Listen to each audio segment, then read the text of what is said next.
proud to be sponsored by Diamond Bright, the car care products that have been keeping the furious fleet looking their best for a long time already. To find all you need to keep your car clean and protected, follow the link below to diamondbright.co.uk. Hello and welcome to Furious Driving, and we're back again on my Rover 200 VI, the least known hot hatch of the 1990s and honestly one of my favourites.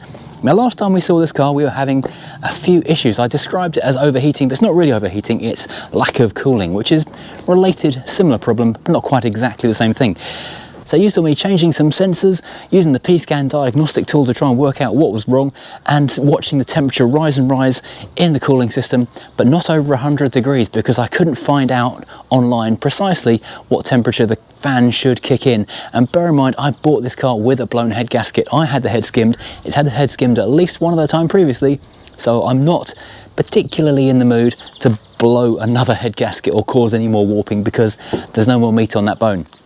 And I've just spent quite a lot of money having the head rebuilt and skimmed and all the rest of it. So anyway, two things have happened in the meantime. First of all, a few people have commented that the exact temperature that this fan should kick in is either 104 or 105. So if I just let it run for another 4 degrees, I should have seen something happen. The other thing is that lots of comments were on the theme of, did I check the fan by putting 12 volts directly to it, or why didn't I check the fan by putting 12 volts directly to it? And I didn't, and because I was looking at the P-Scan and it was telling me the car wasn't telling the fan to turn on, so I thought it's going to be electronic, not mechanical.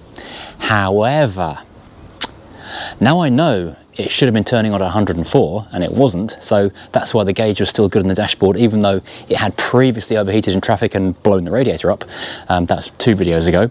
So I've just lost my train of thought there. I've got a terrible cold today. After the video went live, I came back outside and I did put 12 volts directly onto the fan, and this happened. So there we go. 12 and a bit volts coming off these wires, so I carefully won't touch them at all. Yep, there's definitely power. Nope, nothing off this fan at all. It is dead. That's our problem. That's dead. Which means it's got a broken fan. So I went on the internet and I found this, which cost a whole £15 plus postage, which is a remarkable deal. And I'm about to go and put 12 volts on this one and see if this one does work. The seller assures me it does, and if it does work, we'll switch it over, and then hopefully we'll have a 100% functional 200 VI to go hooning in again. Now, since there's almost nothing more fun than playing with unfused trailing wires in an engine bay, that is precisely what we're going to be doing. To try not to set anything on fire. Safety first, always put a cup of coffee there just in case. So let's try and balance this in some way that's not going to take my fingers off or cause any other issues. Doesn't quite reach. That could do with being slightly longer. By slightly I do of course mean a lot. Okay, let's try not to lose any body parts here. Whoa, yep, that worked. Okay, so functional fan. That can stop being dangerous. Let's go and find, I think it was an 8mm socket. Right, now let's undo these 4 bolts. Did I mention the Amazon affiliate store where you can buy all this stuff that I'm using on the car today? So it's a few little pennies from each purchase. Anyone makes on Amazon goes back into the furious coffers and means we keep buying £15 fans and the like. Right, so I'm not going to fully undo that. I'm not quite sure how easily this is going to be to remove. Now I've got all the pipes on there, because when I put it in, it didn't have the coolant lines. I suspect I'm going to have to dump the coolant on the floor again. Now the bottom ones are easier to reach from underneath. Not massively shocking. Kind of doing this by touch now. It'll probably be easier if I jack the car up. I kind of can't be bothered. Now, part of me wonders if that fan has been broken for quite a long time, and that is actually the reason why it blew its head gasket in the first place. That may well be the case, actually. Right, while I'm trying to finagle this thing out of here, I'm just trying to make a bit of space for ourselves here. Really glad I never went to the trouble of finding that missing bolt that holds this air cleaner in place. I will answer a couple of the comments that kind of occurred quite frequently on the last video. First of all, the ambient air temperature sensor. I know ambient means outside world, as in not internal. I assumed that was something to do with measuring the temperature of the air coming into the engine, perhaps, rather than, I don't know what else, although the air inlet temperature sensor kind of does the same job as that. A few people said this is the sensor down here I need to be changing. This is the water temperature sensor on the front. Oh, why aren't you moving? Have I done the wrong thing at the bottom? Yeah, what I've done, I've only slackened the ones at the bottom, because the ones at the top are handy little slotty in ones that you can just move it around. The ones at the bottom though are completely enclosed. Oh. I was going to weld the Mercedes today, but honestly I feel far too rotten for that. I think everyone in the world is going to get massive colds this summer, having been isolated for so long from everyone else. The weight of the entire fan is now on that one bolt. I can't get it out. There we go. Freedom! Now, do we wangle this thing out of here? Ooh, surprisingly easily. More for the scrap pile. I'll tell you one really annoying thing about my scrap pile. Did I mention this the other day?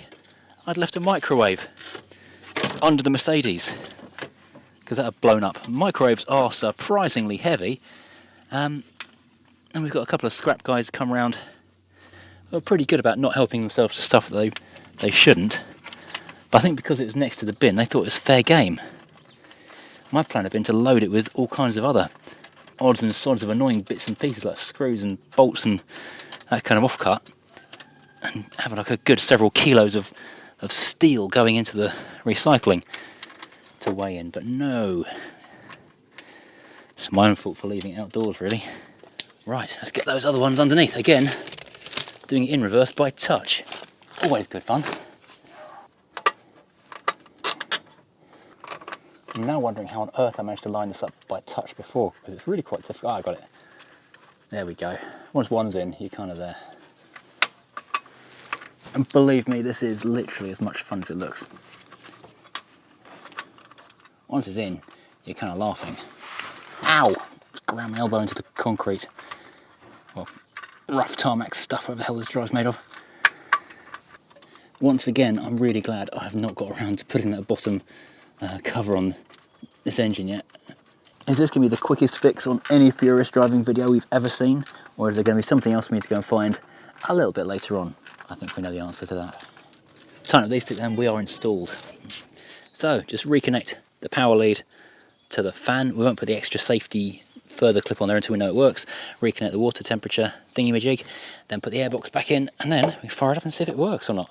Right, the P-scan is reconnected. We've got our temperature readout here saying 21 degrees centigrade on the coolant right now. Let's give us a couple minutes, see what it says once it started warming up. Hopefully we'll get to 104, nothing will melt, and the fan will kick in, and then we've got good car again. We're getting close, 94 degrees. I'm ignoring the ambient temperature sensor this time because I know that's only on the MGF, so we can forget that one. Just a minute or two longer and we will know if this fan does actually work. A quick recap while we're waiting for this to warm up. If you're not familiar with this particular car, it came to me with a blown head gasket. Owner had driven it and it had run well, but it obviously blew its head gasket. So I sat here for a little while after he'd had it sitting in his barn for a long time. I did the head gasket, did the whole skimmed the head, had the valve stems and all that kind of stuff redone by the machine shop. They did a great job of that. New camshaft, not camshaft, new cam belt, new water pump, new auxiliary belts, new battery from a scrapyard, full service, multiple flushes, so it's all running very well indeed. So in theory, everything is done. Then the radiator exploded, which was probably because of that. Have I padded enough time yet? Because it still hasn't come on. 98 degrees. 99 degrees. Right, 102 degrees, no fan yet, but I have just spotted something less good, which is a little dribble of coolant on the floor under the car. So I hope it's just a loose pipe. It's too hot and moving to get my hand in there at the moment. There are quite a few pipes back there. It could be a suspect. Success! The fan's working, it's kicking in. We now have got a functioning car. It's not going to kill itself and explode again anymore. This is excellent news. For those that are interested, that was 103 degrees. It's just cooled itself down to 102 now. Now we know. Now I'll turn this off. Let it cool down. There we go. good news all round, apart from the fact it's dribbling water or coolant from somewhere around the back of here. That's really hard to see. I can see it actually on the block. It's coming down from something that's almost impossible to get to on the back of there. So somewhere in the area down there, below the dipstick on a VVC, there is something that's not done up tight enough, and it's just dribbling a tiny bit of coolant. So that's my next task. So good news, we've now got a, well, mostly not broken 200 VI. I can go and have some hot hatch hoonery in my little 90s Nugget. Isn't that fun? Next time we'll do some driving in this thing and get to enjoy this car, because that's what this car is all about. If you saw my drive up to Yorkshire in it to go to the motorist event, you'll see how much fun it was on the road. This is an absolute hoot to drive. So having it on the driveway, almost running, but not quite, it's been a huge frustration knowing I could just pop out and take it for a drive, but the chances are I might wind up breaking it completely.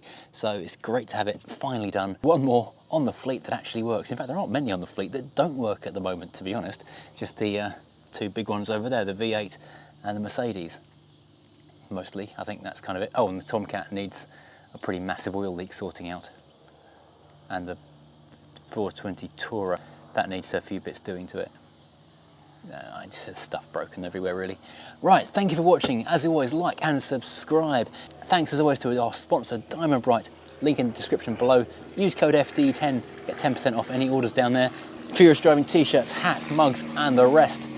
All over on the link in the description below there. And the tools are on Amazon. Oh, you know the drill. Anyway, see you next time. I don't know what we'll fix next time. Something else. Maybe the Crown Vic needs something breaking.